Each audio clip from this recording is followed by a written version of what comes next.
中美高层将在阿拉斯加举行会谈，美国重申他们到时候会向中国提起关于维吾尔人遭破坏的相关问题。白宫昨天表示，美国与中国高层官员下周在阿拉斯加会谈时，美方官员将提到中国穆斯林维吾尔人遭到种族灭绝的问题。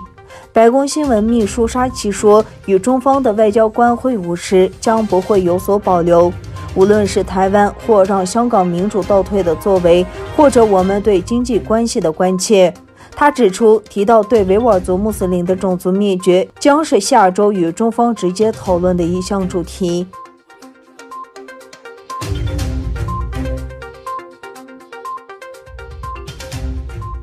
中国媒体报道，所谓新疆部分企业及个人对德国学者郑国恩提出诉讼，理由是这名维吾尔问题学者的涉疆谣言使其蒙受名誉及经济损失。报道称，所谓新疆部分企业及民众正委托律师起诉德国学者郑国恩，原因是当地民众认为郑国恩散布强迫劳动等涉疆谣言，这使他们的声誉受损并遭受经济损失。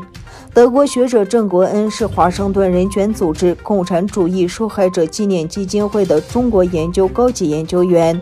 研究重心包括中国的西藏及维吾尔人政策。他所发表的研究内容广受西方媒体的报道及引用。他在去年6月底发表的报告中还揭露东突厥散政府对维吾尔人及其他少数民族实施强制绝育、堕胎和限制生育，以达到控制非汉族人口的目的。3月初，郑国恩发表最新报告，披露东突厥散存在2种由政府支持的强制性劳动力转移计划，并指中国的目的是为了同化维吾尔族少数民族与减少维吾尔族在该地区的人口密度。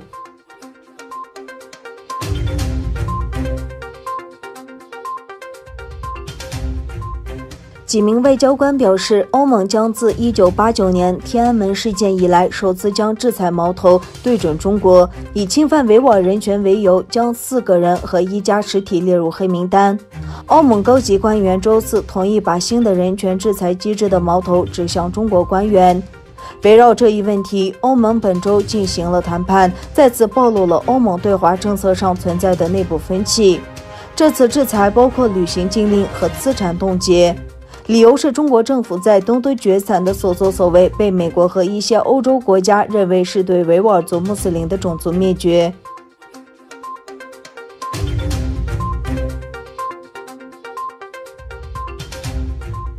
欧洲联盟谴责有如北京政府橡皮图章的中国全国人民代表大会压倒性通过修改香港选举制度，并警告可能对中国采取额外措施。欧盟外交和安全政策高级代表波瑞尔声明指出，中华人民共和国全国人大今天的决定将对香港民主问责制和政治多元化带来重大影响。香港这个国际金融中心历经近年大规模示威抗议后，北京决心去除香港民主基础。这次全国人大表决通过的内容包括实际上可否决候选人资格的权利。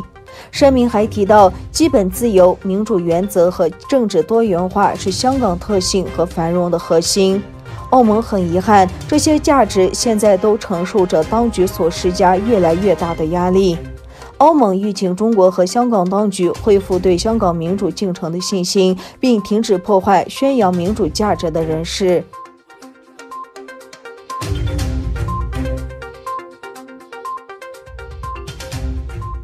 美国国家安全顾问杰克·沙利文和以色列同行梅尔本·沙巴特率领的首次美以战略咨询小组会议在网上举行。白宫在一份书面声明中称，昨天在网上举行的会议上全面讨论了双边和区域安全问题。声明中表示，两国官员讨论了包括伊朗在内的该地区的共同安全关切，